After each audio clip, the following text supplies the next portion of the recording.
Hi everyone, welcome back to my YouTube channel. तो एक new chapter हम लोग आज स्टार्ट करने वाले हैं और उस चैप्टर का नाम क्या है? Chemical kinetics. और ये जो केमिकल काइनेटिक्स है ये लास्ट चैप्टर है, that is called physical chemistry का लास्ट चैप्टर है ना। तो फर्स्ट ऑफ ऑल इसको स्टार्ट करने से पहले कुछ बेसिक्स के बारे में देखना है और ये सीबीएसई में कितने मार्क्स का आता है वो भी देखते हैं, ठीक है। तो केमिकल काइनेटिक्स का अगर तुम इसका मार्किंग स्कीम देखोगे तो ये सीबीएसई में टोटल 7 मार्क्स का आता है। कितने मार्क्स का आएगा? ये टोटल 7 मार्क्स का आएगा, ठीक है, 7 मार्क्स का। तो इसमें MCQ, assertion reason based question होगा, कुछ न्यूमेरिकल्स होंगे, ठीक है। तो 7 मार्क्स में हमें क्या क्या चीजें कवर करना है, इस चैप्टर में क्या क्या टॉपिक्स को कवर करोगे कि तुम इजिली 7 मार्क्स स्कोर कर सकते हो, ओके। तो देखो आज हम लोग देखते हैं कि क्या क्या चीजें हमें कवर करना है। तो फर्स्ट ऑफ ऑल तो हमें क्या देखना है? फर्स्ट ऑफ ऑल हमें इस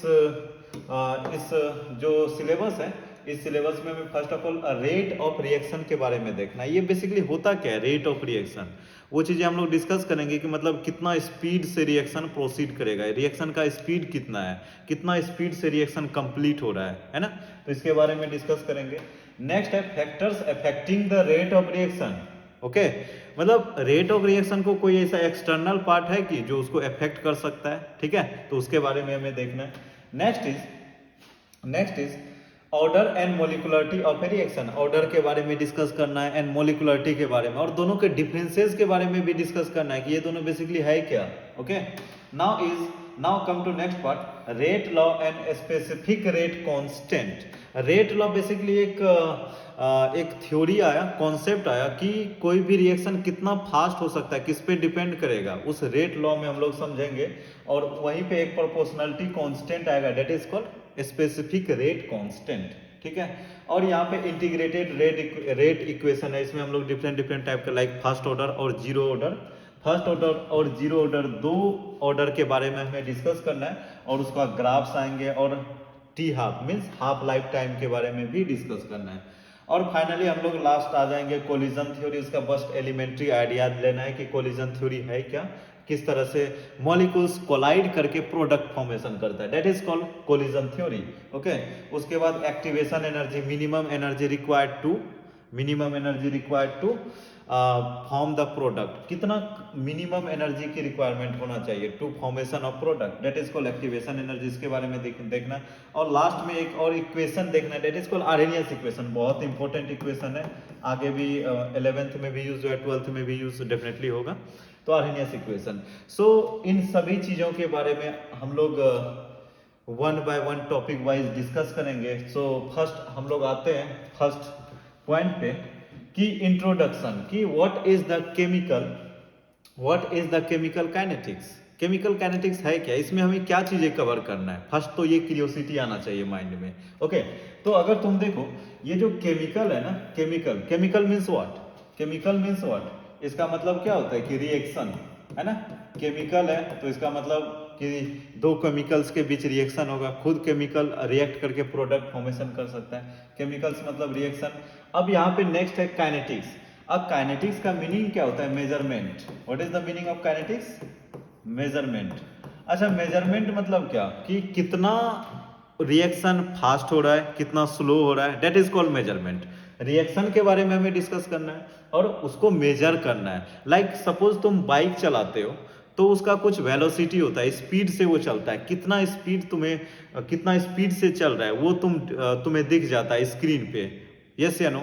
तो उसी हिसाब से हमें यहाँ पे देखना है कि ये जो रिएक्शन है ये कितना स्पीड से चल रहा है, स्लो चल रहा है, बहुत फास्ट स्पीड से रिएक्शन हो रहा है, और मॉडरेट में ओके चल रहा है। तो उन सभी चीजों के बारे में देखना है, ओके।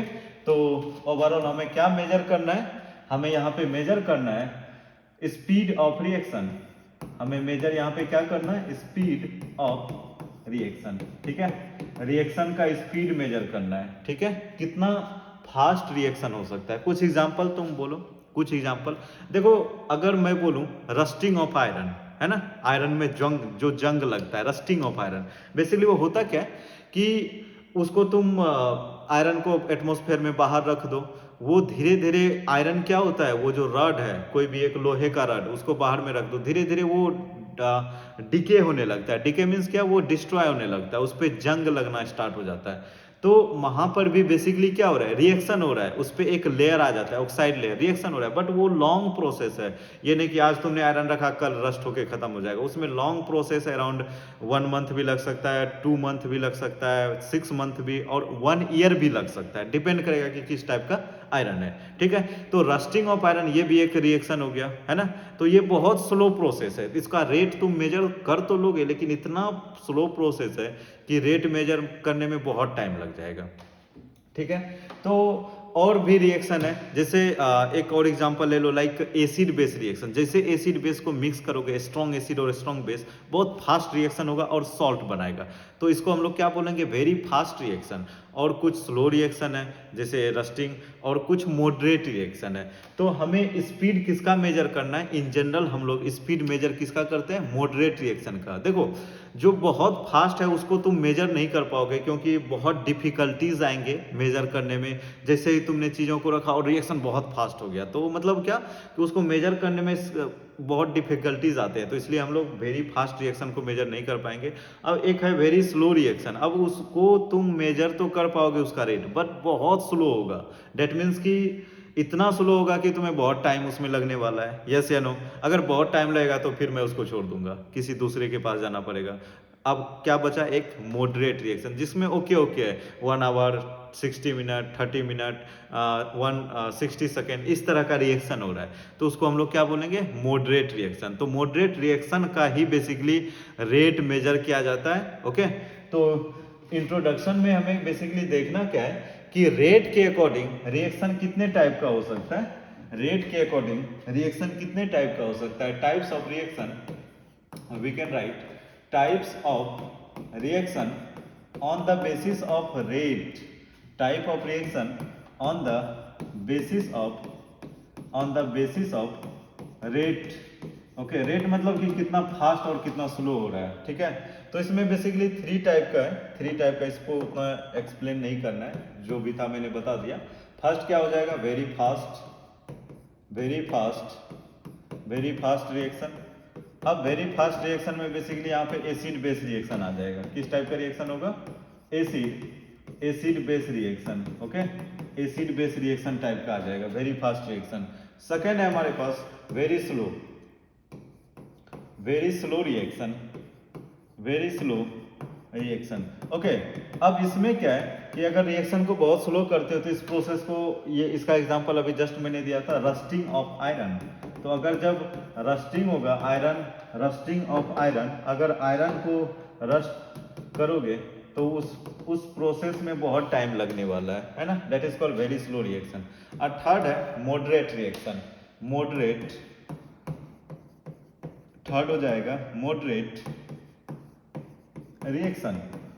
देखो मॉडरेट रिएक्शन का हम लोग रेट मेजर कर सकते हैं, तो हम लोग इसको क्या करेंगे, इसका हम लोग रेट मेजर करेंगे। तो इसका कुछ एग्जांपल देख लो, सपोज H2O2, अगर इसको डिसोसिएट करोगे, डिकम्पोज करोगे, तो ये H2O और O2 में डिकम्पोज होगा, तो बैलेंस कर लो, तो ये हो गया तुम्हारे पास बैलेंस्ड इक्वेशन। ओके, तो ये डिकम्पोज हो रहा है, क्या हो रहा है, डिकम्पोज हो रहा है। ठीक है, तो ये जो रिएक्शन है मॉडरेट रिएक्शन है, इसमें ज़्यादा टाइम मतलब नहीं लगता है, बहुत लॉन्ग भी नहीं होता है और बहुत फास्ट भी नहीं होता है। तो डेट मीन्स कि इसमें तुम रेट मेजर कर सकते हो कि कितना फास्ट ये रिएक्शन जा रहा है। ओके, तो यही है, बट पॉइंट अब ये आ रहा है कि चलो ठीक है सर कि हम लोग मॉडरेट रिएक्शन का रेट मेजर कर लेंगे, ठीक है, डेफिनेटली कर लेंगे, बट कैसे करोगे, उसका प्रोसेस क्या होगा, है ना, कि कौन सा तुम फार्मूला लगा के मेजर करोगे, उसका क्राइटेरिया क्या होगा मेजर करने का।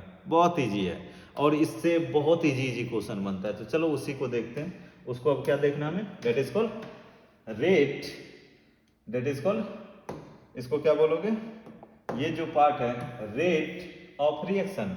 देखो रेट ऑफ रिएक्शन को हम लोग और एक चीजें बोल सकते हैं, स्पीड ऑफ रिएक्शन। क्या बोलोगे, रेट ऑफ रिएक्शन को और बोल सकते हो क्या, स्पीड ऑफ रिएक्शन, मतलब कि रिएक्शन कितना फास्ट चल रहा है। ठीक है, स्पीड ऑफ रिएक्शन कितना फास्ट चल रहा है। ठीक है। अब कोई भी रिएक्शन है तो उसका कंसंट्रेशन होगा 1 मोलर 2 मोलर एनीथिंग, कंसंट्रेशन होगा। जब रिएक्शन स्टार्ट होता है तो रिएक्टेंट एक साइड होता है, दूसरे साइड प्रोडक्ट, रिएक्शन से प्रोडक्ट की साइड होता है ना। ये तुम्हारे पास रिएक्टेंट है और ये रिएक्शन जैसे ही स्टार्ट होगा प्रोडक्ट फॉर्मेशन होगा। तो रिएक्टेंट का कंसंट्रेशन प्रोडक्ट जब फॉर्मेशन करेगा तो इसका अमाउंट कम होता है और प्रोडक्ट का अमाउंट इंक्रीज होता है। ओके, तो कितने टाइम में रिएक्टेंट का कंसंट्रेशन कम होगा? ओके, कितने टाइम में इसका कंसंट्रेशन कम हो रहा है, मतलब डिकम्पोज हो रहा है विथ टाइम इंटरवल, कितने टाइम इंटरवल में, that is called rate of the reaction. उस तरह से हम लोग डिटरमाइन करेंगे। देखो फर्स्ट ऑफ ऑल इसको हम लोग डिफाइन करते हैं। देखो इसको क्या बोलोगे, the change in concentration of reactant और प्रोडक्ट, दोनों का कंसंट्रेशन का चेंज ले लो, आइदर रिएक्टेंट और product, per unit of time. Okay, एक टाइम में कितना कंसंट्रेशन रिएक्टेंट और प्रोडक्ट का चेंज हो रहा है, that is called rate of the reaction. It tells us how fast reactants are being consumed, reactant कितना फास्ट कंज्यूम हो रहा है, और how fast products are being formed, कितना फास्ट रिएक्शन बन रहा है। तो हम लोग क्या बोल सकते हैं, रेट ऑफ रिएक्शन को हम लोग रिप्रेजेंट करेंगे R O R. Okay fine everyone, so R O R is equal to, we can write change in concentration, change in concentration upon time taken, upon time taken, कितना time लगा concentration को change होने में, that is called rate of the reaction। अब देखो reactant है, reactant का amount क्या होता है, टाइम के साथ डिक्रीज होगा, और प्रोडक्ट का अमाउंट फॉर्मेशन होगा, इंक्रीज होगा। तो चलो इसको हम लोग देखते हैं, एक डायग्राम के थ्रू एक देखते हैं एक बार, कि चलो एक ग्राफ है, ये ग्राफ है, इस ग्राफ में क्या क्या चीजें हैं।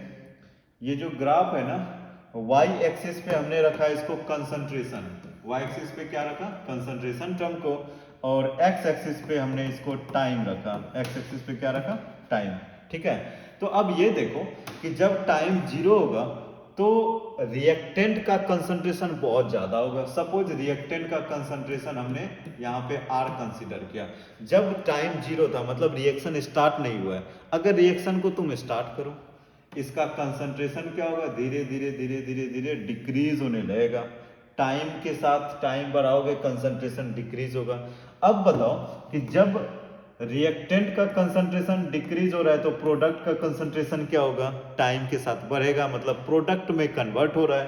तो अब यहाँ पे क्या बोलोगे कि इनिशियली जब टाइम 0 था प्रोडक्ट भी नहीं था, अब जब रिएक्शन स्टार्ट हो गया तो प्रोडक्ट भी धीरे धीरे क्या हो जाएगा, वो बढ़ने लगेगा। तो कुछ इस टाइप का तुम्हारे पास आ जाएगा। ये ग्राफ किसका हो जाएगा, कंसंट्रेशन ऑफ प्रोडक्ट, इसको रिप्रेजेंट क्या करोगे, concentration of reactant with time, है ना। यही चीजें है तुम्हारे पास, कुछ भी नहीं था, टाइम के साथ रिएक्टेंट डिक्रीज हो रहा था और टाइम के साथ प्रोडक्ट इंक्रीज हो रहा था। ओके, अब बात ये आ रहा है कि इसको मेजर कैसे करना है। सिंपल है, हम लोग रेट लिख सकते हैं, small R, rate of the reaction is equal to what, rate of the reaction is equal to, अब रिएक्टेंट के लिए क्या लिखोगे, एक मिनट, हम लोग रिएक्टेंट के लिए क्या लिखेंगे, rate of the reaction R O R for reactant. ठीक है, क्या लिखोगे, R O R for reactant, R O R for reactant, मतलब रिएक्टेंट के लिए रेट क्या होगा। देखो रिएक्टेंट के लिए इजिली हम लोग रेट लिख सकते हैं, और ये हो जाएगा R is equal to change in concentration, कितना कंसंट्रेशन चेंज हुआ, मतलब चेंज के लिए क्या लिखोगे, delta of concentration of R by time taken, तो चेंज इन टाइम, कितना टाइम चेंज हुआ। अब देखो टाइम के साथ तो इसका कंसंट्रेशन कम हो रहा है, तो मतलब फाइनल माइनस इनिशियल करोगे तो क्या हो जाएगा, नेगेटिव हो जाएगा, चेंज इसका नेगेटिव हो जाएगा। तो इस चेंज को पॉजिटिव करने के लिए हमने एक एक्सटर्नल साइन लगाया, that is called minus. Minus हमने ये क्यों लगाया, ताकि हमारे पास ये जो डेल्टा आर है, कंसंट्रेशन ऑफ आर, इसको हमें क्या करना है, पॉजिटिव बनाना है, that's why we have applied negative sign. Okay, तो rate of reaction for the reactant is equal to minus delta R by delta T, change in concentration of reactant by change in time. Fine everyone, okay. Next point is what about product, R O R, ROR, what about product, rate of reaction for product, क्या हो जाएगा बता दो फटाफट, rate of reaction for product, product क्या लिखोगे, देखो ये भी इजी है, क्या इजी है, क्या लिखोगे, R is equal to change in concentration of product by change in time. अब देखो प्रोडक्ट का कंसंट्रेशन क्या हो रहा है, अगर तुम देखोगे इस पॉइंट पे देखो टाइम के साथ, और इस पॉइंट पे देखो, ये हो गया T1 और ये हो गया T2, तो टाइम के साथ इसका कंसंट्रेशन क्या हो रहा है, इसका टाइम के साथ कंसंट्रेशन इंक्रीज हो रहा है, तो डेल्टा P क्या हो जाएगा, ये ग्रेटर देन जीरो होगा, और ये डेल्टा R क्या हो जाएगा, लेस देन जीरो हो जाएगा, बिकॉज टाइम के साथ क्या हो रहा है, ये कम हो रहा है, ठीक है। तो यहाँ पे साइन क्या हो जाएगा, पॉजिटिव ही होगा, बिकॉज इसका चेंज पॉजिटिव आ रहा है, ठीक है। तो R इज इक्वल टू ये भी लिख सकते हो, और तुम ये भी लिख सकते हो कि P2 माइनस P1, मतलब initial final concentration by initial concentration divided by T2 minus T1, और सिमिलरली इसको भी लिख सकते हो R2 minus R1 divided by T2 minus T1, okay. तो इस तरह से हम लोग इसको मेंशन कर सकते हैं, फाइन एवरीवन, ओके। तो ये ओवरऑल तुम्हारे पास रेट था कि किस तरह से तुम रेट मेजर कर सकते हो, कि कोई भी इक्वेशन का रेट हम लोग कैसे मेजर करेंगे, देख लो कि कितना कंसंट्रेशन चेंज हो रहा है रिएक्टेंट का और प्रोडक्ट का, उसमें टाइम भी तो लगेगा ना चेंज होने में, तो just change in time apply कर दो, ठीक है।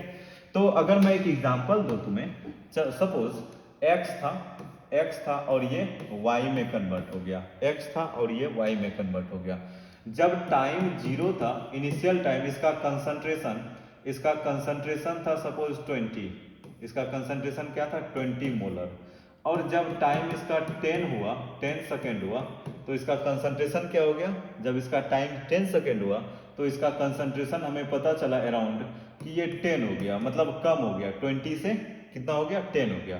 तो हमें निकालना है rate of reaction of product, हमें क्या निकालना है, sorry rate of reaction of reactant हमें निकालना है, ROR ऑफ रिएक्टेंट, ठीक है, हमें ये चीजें डिटरमाइन करना है। तो बताना रेट ऑफ रिएक्टेंट क्या लिखोगे, हमने फॉर्मूला क्या देखा था, minus delta change in concentration of reactant by change in time, यही देखा था क्या। अब यहाँ पे देखो, अब यहाँ पे तुम बताओ कि चेंज क्या होगा, final minus initial, final means what, R2 minus R1 divided by T2 minus T1, यहाँ पे नेगेटिव साइन आएगा क्या, ये वाला साइन, ओके। अब R2 मीन्स व्हाट, ये फाइनल कंसंट्रेशन कितना है, फाइनल 10 है, और माइनस इनिशियल तुम्हारे पास 20 है, और divided by final time, final 10 second था और इनिशियल 0 था, यहाँ पे साइन भी क्या आएगा, नेगेटिव आएगा, ओके। अब देखो कि 10 माइनस 20, तो ये माइनस ऑलरेडी था और ये माइनस 10 हो गया, और डिवाइडेड बाय 10 माइनस 0, तो ये 10 हो गया, तो माइनस माइनस प्लस होगा क्या, 10 बाई 10, ये प्लस में हो जाएगा, ठीक है। तो इसका वैल्यू कितना आ गया, R is equal to what 1। अब इसका यूनिट क्या होगा, देखो rate is equal to concentration by time होता है ना, तो कंसंट्रेशन का यूनिट क्या होता है, मोलर, कंसंट्रेशन का यूनिट मोलर होता है, और इसको क्या लिखोगे पर सेकेंड, बिकॉज टाइम क्या होता है नीचे है टाइम, उसको पर सेकेंड से रिप्रेजेंट करोगे। इसको R का यूनिट क्या हो गया, फाइनली यहाँ से तुम क्या बोलोगे, यूनिट ऑफ R तुम लोग क्या बोल दोगे, यहाँ से एक न्यू कॉन्सेप्ट आ गया, unit of rate of reaction, unit of rate of reaction क्या हो जाएगा, R is equal to concentration that is called molar into per second, और मोलर इज इक्वल टू हमें पता है क्या होता है, मोल पर लीटर, तो इसको और थोड़ा सा ब्रेक करोगे तो इसका यूनिट क्या हो जाएगा, मोल पर लीटर पर सेकेंड, ओके। आइदर ये लिखो और ये लिखो, दोनों क्या है, सेम ही है, तो यहां से यूनिट आ गया, ठीक है। एक और पॉइंट हमें डिस्कस करना है, एक और पॉइंट क्या डिस्कस करना है, देखो जब रिएक्टेंट का कंसंट्रेशन डिक्रीज होता है ना, तो इसका रेट को क्या बोलोगे, इस रेट को बोला जाता है ROR, रेट ऑफ रिएक्शन तो बोलोगे ROR, बट इसको हम लोग एक स्पेशल नेम बोलेंगे, रेट ऑफ डिसअपियरेंस, बिकॉज इसका रिएक्टेंट का अपीयरेंस क्या हो रहा है, डिसअपियर हो रहा है, that is called rate of disappearance, और इसका प्रोडक्ट का रेट क्या हो रहा है, इंक्रीज हो रहा है, तो इसको हम लोग बोलेंगे रेट ऑफ अपीयरेंस और रेट ऑफ फॉर्मेशन, ठीक है।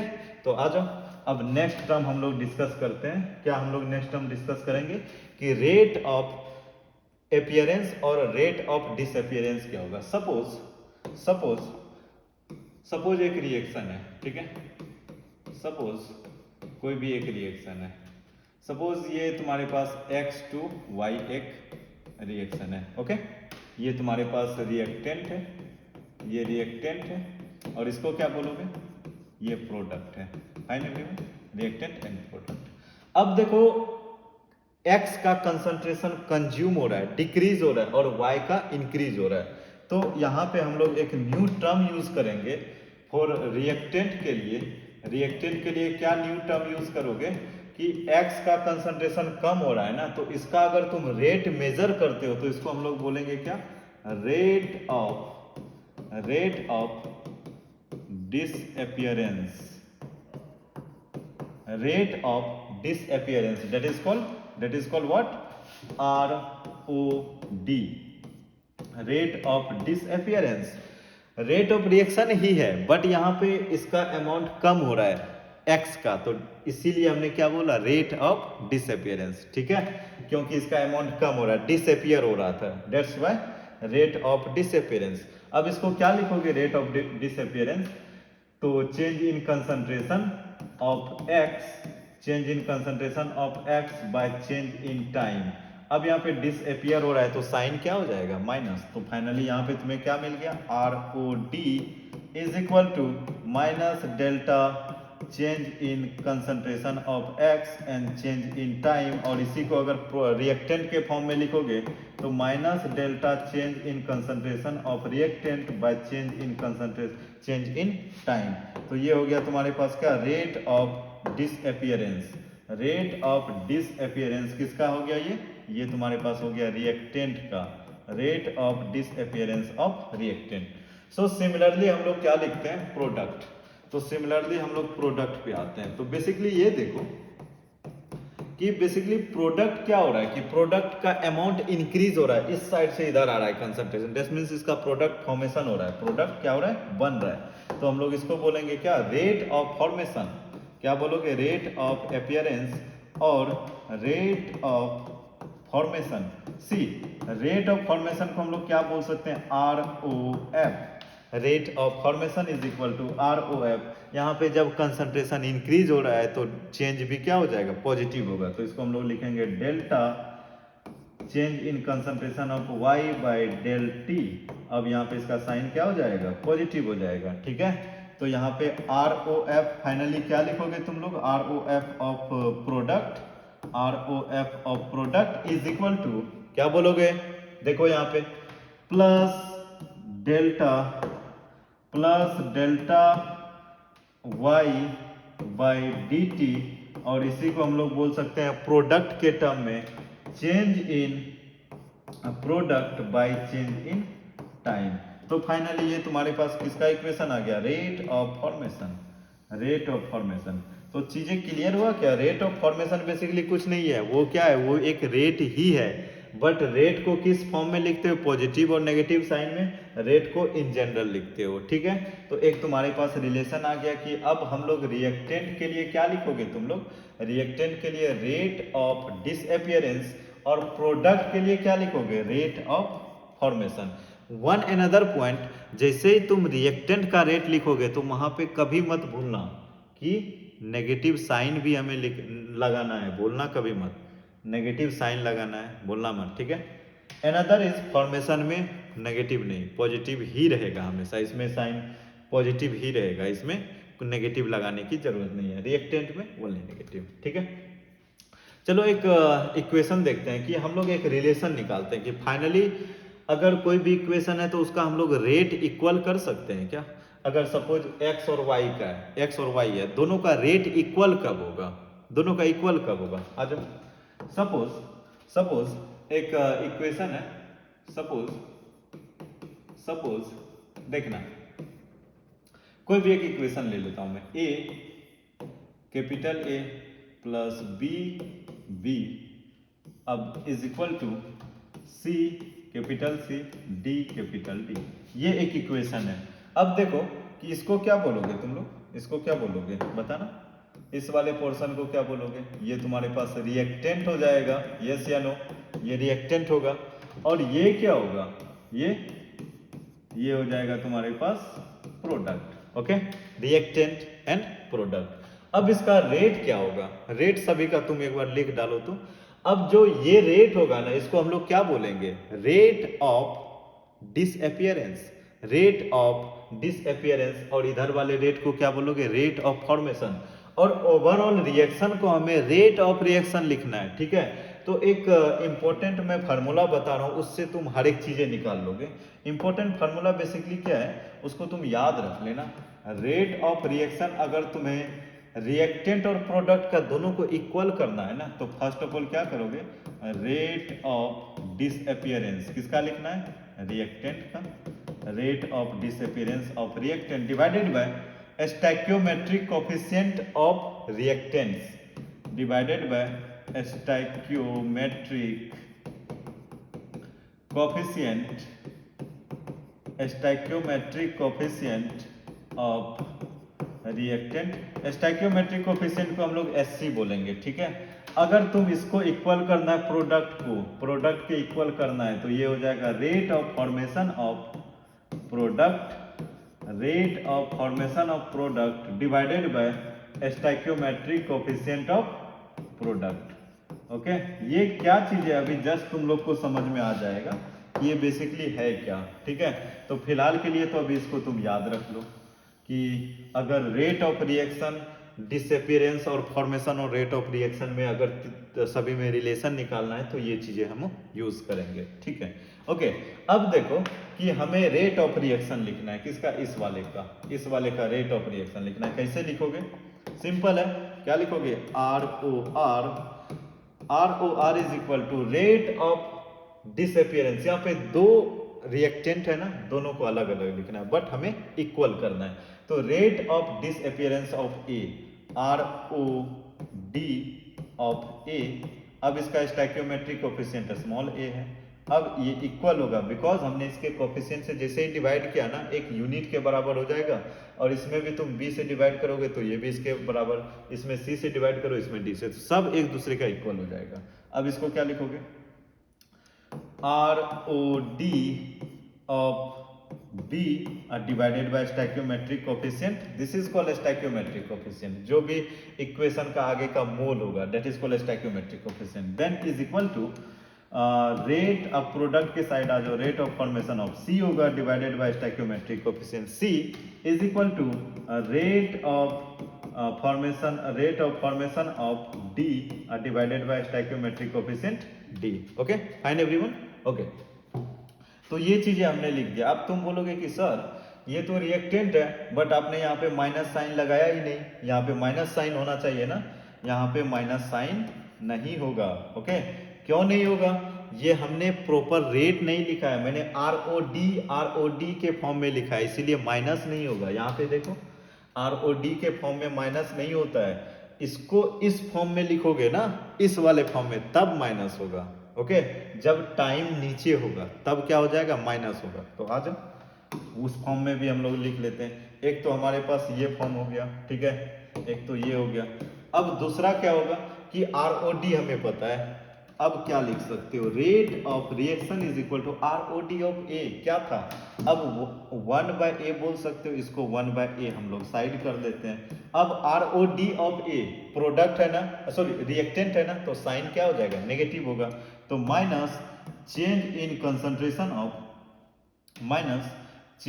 Concentration of A by delta T, ये होगा क्या, यस बिल्कुल होगा, is equal to ROD of B क्या हो जाएगा, अब फटाफट बोलो, 1/b minus change in concentration of B by delta T is equal to 1/c into change in concentration of C by delta T is equal to 1/d into change in concentration of D by delta T. Okay, तो finally तुम्हारे पास ये एक relation आ गया। तो हम लोग finally R is equal to rate is equal to क्या लिखोगे, -1/a -1/a concentration of A by delta T is equal to -1/b into change in concentration of B by del T is equal to 1/c into change in concentration of C by dt, sorry, delta T is equal to 1/d into change in concentration of D by D delta T। तो ये जो तुम्हारे पास एक relation आया ना, ये बहुत important relation है। किस तरह से हमने डेराइव किया उसको थोड़ा सा ध्यान में रखना। अब ये ROD जो था ना, ये ROD ये था, क्या था ये? ROD ये था, ROD ये था, ध्यान में रखना। और सभी को हमने इक्वल किया तो डेट मीन्स कि उसका स्टैइकियोमेट्रिक कोएफिशिएंट से डिवाइड कर दिया। ठीक है, फाइन एवरीवन, ओके। इस पे एक सिंपल सा एग्जांपल लेते हैं। ठीक है, एक सिंपल सा एग्जांपल। फॉर एग्जांपल एक हम लोग हेवर्स प्रोसेस का अमोनिया का रिएक्शन लिखते हैं। हेवर्स प्रोसेस का फॉर्मेशन ऑफ अमोनिया, N2 ये भी गैसियस स्टेट में होगा और H2 ये भी गैसियस स्टेट में। अगर इन दोनों को मिक्स करोगे इन प्रेजेंस ऑफ कैटलिस्ट तो मिलेगा क्या? अमोनिया मिलेगा गैसियस स्टेट में। और इसको बैलेंस करने के लिए 2 इधर लगाना होगा 2 अमोनिया के लिए, और हाइड्रोजन 6 हो गया तो इधर 3 मल्टीप्लाई करना होगा। फाइन, हमें क्या चाहिए? हमें रेट चाहिए, सभी का चाहिए, इक्वल के फॉर्म में चाहिए। फर्स्ट ऑफ ऑल तुम लोग खुद बताओ कि ROD क्या होगा? Rate of disappearance. देखो ROD यहाँ पे 2 है, नाइट्रोजन भी और हाइड्रोजन है। तो फर्स्ट हम लोग ROD नाइट्रोजन के लिए लिखते हैं। क्या लिखोगे? माइनस तो आएगा क्योंकि रिएक्टेंट है। Change in concentration of nitrogen bye change in time होगा क्या? यस, यही तो होगा। और ROD ऑफ हाइड्रोजन क्या लिखोगे? Minus change in concentration of H2 by delta T, यही तो होगा। तुम बोलोगे सर 1/3 कहाँ गया? वो नहीं आएगा, मैं यहाँ पे रेट ऑफ डिसअपियरेंस लिख रहा हूँ और ओवल और रेट के फॉर्म में नहीं लिख रहा हूँ। ठीक है, इक्वल नहीं कर रहा हूँ, तो अभी यही होगा। इधर क्या लिखोगे? Rate of formation of NH3, तो ये हो जाएगा प्लस में होगा, और प्लस में होगा change in concentration of NH3 divided by change in time, यही होगा। ओके, अब मैं बोल रहा हूँ कि फाइनल रेट ऑफ रिएक्शन क्या होगा इन सभी का। अगर एक नॉर्मलाइज कर सकते हो या मतलब क्या बोल सकते हो कि सभी को इक्वल के फॉर्म में लिखना है, तो उसको हम लोग बोलेंगे ROR is equal to what? ROD के फॉर्म में भी लिखोगे क्या? लिख दो, ठीक है। ROD के फॉर्म में ROD ऑफ N2 और इसका स्टैइकियोमेट्रिक कोएफिशिएंट 1 है, is equal to ROD of H2, इसका स्टैइकियोमेट्रिक कोएफिशिएंट 3 है, और ये हो जाएगा तुम्हारे पास rate of formation of NH3 और इसका स्टैइकियोमेट्रिक कोएफिशिएंट कितना है? 2 है। ठीक है, तो ये हमने ROD के फॉर्म में लिख दिया। और तुम्हें पता है कि ROD कितना है? ROD N2 H2 और ROF NH3 का, सभी का गिवन है। जस्ट इसका वैल्यू यहाँ पे रख दो ना, तो क्या हो गया? क्या हो जाएगा? क्या हो गया? यहाँ पे वैल्यू रख दो, चल क्यों नहीं रहा है? हाँ, ROR इज इक्वल टू क्या हो जाएगा? देखो इसका तो 1 है, तो 1 से डिवाइड करने से कोई फर्क पड़ेगा नहीं। क्या लिखोगे? Minus delta N2 by dt is equal to -1/3 होगा क्या? और डेल्टा H2 बाई dt होगा। सॉरी, dt में क्यों लिख रहा हूँ, ये क्या हो जाएगा? डेल्टा T होगा। dt का भी एक सिग्निफिकेंस आएगा, आगे मैं बताऊंगा। और ये 1/2 change in concentration of NH3 divided by change in time. ठीक है, ये चीजें तुम्हारे पास आएगा। ये फाइनली क्या हो जाएगा? ये फाइनली तुम्हें एक रिलेशन इसका मिल जाएगा। Okay, fine everyone, okay. अब देखो क्वेश्चन इससे रिलेटेड, तुम बोलोगे सर इससे क्वेश्चन किस टाइप का आएगा? देखो क्वेश्चन बहुत इजी आएगा। बोलेगा कि सपोज क्वेश्चन में ROD गिवन है, ROD कुछ भी x गिवन है, ROD गिवन है, तो ROD किसका है? N2 का, इसका वैल्यू अगर गिवन है, पूछ लेगा कि ROD ऑफ H2 क्या होगा, तो क्या करोगे? इन दोनों में रिलेशन लेके और इंडिविजुअली कैलकुलेट कर लोगे। इसका अगर वैल्यू गिवन है और इसका पूछ रहा है, तो इन दोनों का रिलेशन लेके इंडिविजुअली क्या करोगे? कैलकुलेट कर दोगे। ठीक है, तो इस तरह से चीजें आ सकता है। रेट के बारे में भी पूछ सकता है, तो तब तुम्हें ये चीजें निकालना पड़ेगा। रेट के बारे में पूछ सकता है तो ये निकालना पड़ेगा। तो इस टाइप का कुछ क्वेश्चंस आएगा, है ना, उसको तुम सॉल्व कर लोगे। चलो इस पे एक एग्जांपल देखते हैं। इस पे एक एग्जांपल हम लोग देखते हैं। ये जो है ना सिर्फ एग्जाम्पलर का क्वेश्चन है, ठीक है, एग्जाम्पलर का क्वेश्चन। तो बेसिकली इसमें क्या क्या चीजें है पहले ये देख लो। तो एग्जाम्पलर में ये इक्वेशन है, ये इक्वेशन गिवन है, बोल रहा है कि express is the correct rate of the equation. Okay, तो यहाँ पे एक रिलेशन पूछा है कि इसमें से किसको सेटिस्फाई कर रहा है, और यहाँ पे हाइड्रोजन है, ब्रोमीन Br माइनस है, BrO3, एवरीथिंग गिवन है, और H2 के बारे में नहीं है तो इसको हमें नहीं लिखना है। Br2 है क्या, Br2 कहीं पे तुम्हें दिख रहा है क्या, इसमें कहीं भी Br2 भी नहीं है। तो फिर भी हम लोग लिखते हैं, इसको भी इंक्लूड करते हैं, इसको भी इंक्लूड करते हैं, इसको भी सभी को इंक्लूड करते हैं। देखो अगर Br2 नहीं है ना तो Br2 को हम लोग लिखने से कोई फायदा नहीं है, जो जो गिवन है इसमें उन्हीं सभी को हम लोग क्या करते हैं, कंसिडर करते हैं। तो प्रोडक्ट वाले पार्ट नहीं है, तो ओनली रिएक्टेंट वाले पार्ट है। यस, तो रिएक्टेंट वाले पार्ट है तो ROR इज इक्वल टू क्या लिखोगे, ROR इज इक्वल टू क्या लिखोगे, rate of disappearance ROD of Br minus, और इसका स्टैक्योमेट्रिक कोफिशिएंट क्या हो जाएगा, यहाँ पे R होगा,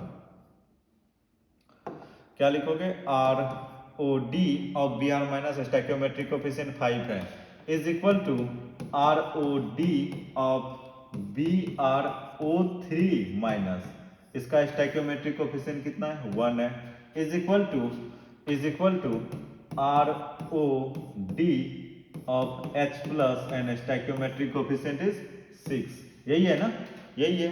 ओके, तो Br के टर्म में पूछा है, Br माइनस के टर्म में। तो अब देखो इसका रेट क्या होगा, इसका रेट क्या लिखोगे, माइनस डेल्टा, इसका रेट क्या हो जाएगा, ये तो फर्स्ट -1/5 हो जाएगा, उसके बाद delta Br minus divided by delta T is equal to BrO3 के माइनस में क्या लिखोगे, minus change in concentration of BrO3 minus divided by delta T is equal to -1/6 होगा क्या, ROD माइनस के फॉर्म में होगा, और change in concentration of H plus divided bye 6।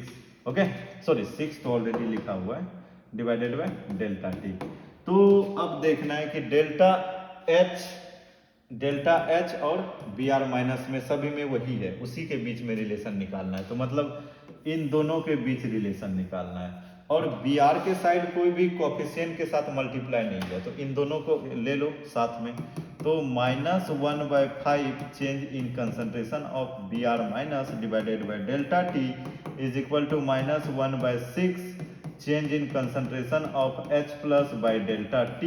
अब ये माइनस माइनस गया, प्लस हो जाएगा, और 5 को उधर भेजोगे तो क्या हो जाएगा, मल्टीप्लाई हो जाएगा। तो change in Br minus by change in time is equal to 5/6 change in concentration of H plus divided by change in time. तो ये देखो किस में रिलेशन आ रहा है, ये वाला अगर तुम रिलेशन देख पा रहे हो तो किस में आ रहा है, 5/6, आई गेस ये आ रहा है, ऑप्शन तुम्हारे पास थर्ड हो जाएगा। तो बेसिकली हमें इसी तरह इसको प्रोसीड करना है, इस तरह से ही करना है। अब इसमें देखो एक और क्वेश्चंस आगे मैं होमवर्क में दे दूंगा, ठीक है। तो अब यहाँ पे है क्या, types of reactions, types of rate reactions. देखो रेट कितने टाइप का होगा, मतलब रेट जो मेजर करते हो किस किस के बीच मेजर कर सकते हो, तो उसका टाइप्स क्या होगा। तो फर्स्ट हमारे पास टाइप है, first type is average rate, average rate. अब एवरेज रेट कैसे निकालते हो, इसको निकालने के लिए हम लोग क्या करते हैं, एक टाइम इंटरवल लेते हैं, उसके बीच रेट निकालना होता है कि उसका रेट क्या स्पीड से चल रहा है। सपोज तुम बाइक से 10 किलोमीटर जा रहे हो, है ना, कभी बीच में ज़्यादा भगाया, कभी स्लो किया, ज़्यादा भगाया, तो हमें एक एवरेज निकालना होता है, कभी 20 के स्पीड में चलाया, कभी 40 के स्पीड में चलाया, तो मतलब स्पीड तुम्हारा कांस्टेंट नहीं है। तो उस कंडीशन में हमें एक एवरेज चाहिए कि मतलब एग्जैक्टली अगर मैं कैलकुलेट करूं तो ओवरऑल यूनिफॉर्म में कितना तुम जा रहे हो, ओके, तो उस एवरेज हमें निकालना है। तो सिमिलरली रिएक्शन होगा ना, कभी बहुत फास्ट हो जाएगा, कभी स्लो होगा, कभी मॉडरेट होगा, तो वो जो रिएक्शन है उस रिएक्शन को एक रेंज हमें फिक्स करना है, उस रेंज में उसका एवरेज क्या होगा, कितना स्पीड से वो रिएक्शन प्रोसीड करेगा, ओके। तो इसको निकालने के लिए सिंपल है, इसमें ज्यादा कुछ दिमाग नहीं लगाना, जस्ट क्या करो, एक ग्राफ बना लो, किसका, आइदर रिएक्टेंट और प्रोडक्ट। सपोज अगर मैं रिएक्टेंट का ग्राफ बनाऊं, किसका, रिएक्टेंट का अगर मैं ग्राफ बनाऊं तो रिएक्टेंट का क्या होता है, कंसंट्रेशन डिक्रीज होता है इस तरह से।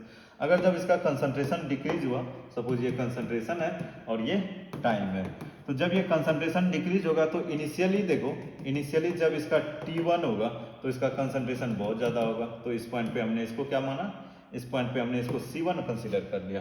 कुछ टाइम के बाद मैंने चलो इसके बीच एवरेज निकालना चाहा, तो इसके बीच कितना होगा, तो after some times the concentration decreases from C1 to C2 और इसका क्या हो जाएगा टाइम T2।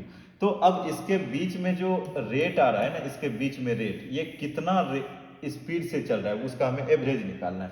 तो उसको हमें एवरेज निकालने के लिए रेट जो है ना, इसको RABG से रिप्रेजेंट करेंगे। ये हो जाएगा तुम्हारे पास क्या, रिएक्टेंट है ना, तो यहाँ पे माइनस लगाओगे, delta change in concentration bye delta T, और ये क्या हो जाएगा, इसको लिखोगे minus C2 minus C1 divided by T2 minus T1। ये एवरीवन, इसी तरह से हमें निकालना है। तो बस कुछ नहीं था, कुछ नहीं था यार, जस्ट क्या करो, इस तरह से लिख दो। ये क्या हो गया तुम्हारे पास, एवरेज आ गया। किसका, ये एवरेज किसका आया, रिएक्टेंट का आया। सिमिलरली तुम प्रोडक्ट का निकाल सकते हो क्या, प्रोडक्ट का निकालोगे क्या, यस या नो, प्रोडक्ट का इससे इंक्रीज होगा, इस तरह से इंक्रीज होगा। सिमिलरली T1 ले लो और इस पॉइंट पे क्या हो जाएगा, T2 हो जाएगा। तो प्रोडक्ट का भी सिमिलरली आ जाएगा, आर एवरेज किसका आ जाएगा, प्रोडक्ट का, किसका, प्रोडक्ट का। तो यहाँ पे साइन पॉजिटिव लोगे, पॉजिटिव चेंज इन कंसंट्रेशन और product by change in time. Product का कंसंट्रेशन इंक्रीज होगा तो यहाँ पे हम लोग C2 minus C1 divided by T2 minus T1। Easy था, इसमें कुछ ज़्यादा चीज़ें नहीं देखने को था। बस ये हो गया तुम्हारे पास एवरेज, मतलब दो रेंज के बीच निकालना है, दो टाइम के बीच निकालना है, कितना आएगा, डेट इज कॉल्ड एवरेज। अब नेक्स्ट है हमारे पास इंस्टांटेनियस। अरे इंस्टांटेनियस बेसिकली होता क्या है, इंस्टांटेनियस रेट, अगर चल रहे हो, सपोज तुम 30 के स्पीड पे चल रहे हो 30, अचानक से रोक दिया, अचानक से, इस पॉइंट पे स्पीड क्या होगा, इस पॉइंट पे वेलोसिटी क्या होगा, दैट इज कॉल्ड इंस्टांटेनियस। देखो अगर मैं एक एग्जांपल लो, चलो रिएक्टेंट का ही लेता हूँ, तुम प्रोडक्ट का भी सेम ही है, मतलब पॉजिटिव हो जाएगा। तो इसका कंसंट्रेशन क्या होगा, इसका कंसंट्रेशन क्या हो रहा है, डिक्रीज हो रहा है विद टाइम। अब हमें एक टाइम पे चाहिए, सपोज ये जो टाइम है ना, इस पॉइंट पे इसका रेट क्या होगा, तो इसका कुछ कंसंट्रेशन होगा C और इसका कुछ टाइम होगा, इसके बीच हमें चाहिए। तो अब देखोगे कि इसके बीच ना एग्जैक्ट तो हमें डिटरमाइन नहीं कर सकते, बट इसके बीच थोड़ा सा डिफरेंस लेना होगा, तो बहुत स्मॉल डिफरेंस है। तो इस पॉइंट को क्या बोलोगे, इंस्टांटेनियस। इस पॉइंट को क्या बोलोगे, इंस्टांटेनियस। ओके, इंस्टांटेनियस रेट हो जाएगा, ठीक है। इस पॉइंट पे क्या हो जाएगा, इंस्टांटेनियस रेट, RINST है ना, ये हो जाएगा। तो इसको अब लिखोगे कैसे, लिखने का सिंपल मेथड है, RINST is equal to change in concentration. अब यहाँ पे बहुत स्मॉल चेंज है, इनफाइनेटेसिमली चेंज, तो हम लोग यहाँ पे D से रिप्रेजेंट करते हैं, D change in concentration of C bye change in concentration bye change in time, है ना। ये किसके लिए हो जाएगा, ये तुम्हारे पास हो जाएगा किसके लिए, ये हो जाएगा रिएक्टेंट के लिए, ये हो जाएगा किसके लिए, रिएक्टेंट। अब प्रोडक्ट के लिए भी निकाल सकते हैं क्या, डेफिनेटली निकाल सकते हो, R इंस्टेंटेनियस। अब प्रोडक्ट के लिए पॉजिटिव हो जाएगा DC बाई DT। ओके, तो इन जनरल हम लोग यही आगे यूज करते हैं, DT और DC और DT के टर्म में यूज करते हैं। ये हो जाएगा तुम्हारे पास किसके लिए, प्रोडक्ट के लिए। ओके, प्रोडक्ट के लिए हो जाएगा, फाइन एवरीवन। ओके, तो ये प्रोडक्ट के लिए और रिएक्टेंट के लिए। देखो बेसिकली इसमें हम लोग लिमिट लगाते हैं। लिमिट क्या लगाते हो कि इसका जो टाइम है ना, इसका टाइम का जो चेंज है ऑलमोस्ट क्या है, जीरो है। इसका टाइम का जो चेंज है ये ऑलमोस्ट जीरो है, चेंज इन टाइम। देखो कि ऑलमोस्ट जीरो का मतलब मैं क्या बोल रहा हूँ कि इस पॉइंट पे निकाल रहा हूँ। अब इसके बीच तो टाइम क्या हो जाएगा, इस पॉइंट पे अगर 10 सेकेंड है तो T1 भी 10 ही होगा और T2 भी 10 ही होगा। तो ऑलमोस्ट जो चेंज है ना टेंस टू जीरो, मतलब जीरो के पास हो जा रहा है, तो दैट इज कॉल्ड इंस्टेंटेनियस। तो यही था इंस्टेंटेनियस और एवरेज। ओके, तो मेन हमारे पास रेट ऑफ डिसअपियरेंस और रेट ऑफ फॉर्मेशन था। ओके, अब कुछ फैक्टर्स हैं। फैक्टर्स क्या है, देखो कि क्या क्या फैक्टर्स हैं कि इसको इफेक्ट क्या करेगा, रेट ऑफ रिएक्शन, जैसे स्पीड, रिएक्शन बहुत फास्ट हो रहा है, स्लो हो रहा है, किस किस फैक्टर पे इफेक्ट करेगा, है ना। रिएक्शन कब स्लो हो सकता है, रिएक्शन कब फास्ट हो सकता है, क्या क्या उसका बेसिक फैक्टर्स है। तो अगर तुम इसका फैक्टर्स देखोगे तो इसका वन बाय वन देखते हैं। कंसंट्रेशन ऑफ रिएक्टेंट्स, अब देखो कि जितना ज्यादा तुम कंसंट्रेशन बढ़ाओगे ना तो रेट उतना ज्यादा क्या होगा, इंक्रीज होगा। नेक्स्ट आ जाओ टेम्परेचर। अब देखो बेसिकली टेम्परेचर बढ़ाने से भी ना रेट क्या होता है, इंक्रीज होता है, by providing the more energy to the particle. जब रिएक्शन में टेम्परेचर बढ़ाते हो तो पार्टिकल के पास एनर्जी आता है और वो क्या जाए, उछल उछल के क्या जाएगा, प्रोडक्ट फॉर्मेशन कर लेगा। That is called temperature. On increasing temperature product ज्यादा मिलेगा, तो इससे क्या हो जाएगा, रेट इंक्रीज होगा। नेक्स्ट है कैटेलिस्ट। अब बेसिकली कैटेलिस्ट रिएक्शन में तो पार्टिसिपेट नहीं करता, बट वो सरफेस एरिया प्रोवाइड करता है। जब सरफेस एरिया देगा तो रिएक्शन और फास्ट होगा और प्रोडक्ट में जाएगा। तो a catalyst speed up the reaction without being consumed. Okay, catalyst क्या करेगा, रेट ऑफ रिएक्शन को इंक्रीज कर देगा। क्या करेगा, रेट ऑफ रिएक्शन को इंक्रीज कर देगा। नेक्स्ट है सरफेस एरिया। यस, कैटेलिस्ट ही तो सरफेस एरिया प्रोवाइड करता है, तो जितना सरफेस एरिया तुम लार्जर रखोगे रेट क्या हो जाएगा, उतना ज्यादा इंक्रीज होगा। नेक्स्ट है नेचर ऑफ रिएक्टेंट्स। अब रिएक्शन नेचर, जो रिएक्टेंट्स का नेचर है वो क्या है, मतलब कितना स्ट्रॉन्ग है, वीक है, ठीक है, तो उस पर भी डिपेंड करेगा। Type of chemical bonds and properties of the reactant can influence the rate, मतलब स्ट्रॉन्ग है, वीक है, वो डिपेंड करेगा। तो मेनली हमारे पास ये जो फर्स्ट 3 था ना, ये बहुत ज्यादा इंपॉर्टेंट है। ओके, तो ये पॉइंट माइंड में रखना। एक लास्ट यहाँ पे तुम्हारे पास होमवर्क के लिए, ये होमवर्क है ना, ये सीबीएसई में 1 मार्क्स में पूछा गया है क्वेश्चन कि ये इक्वेशन है और क्या पूछा है, रेट पूछा है, minus D A by D T, that is called rate of disappearance of A के बारे में पूछा है। देखना इसमें कौन सा होगा, ट्राई करना। ओके, तो फिलहाल ये तुम्हारे पास फर्स्ट लेक्चर था। थर्ड भी हम लोग सॉरी सेकंड लेक्चर में फिर से हम लोग मिलते हैं। ओके, तो फिलहाल हम लोग इसी पॉइंट तक स्टॉप करते हैं।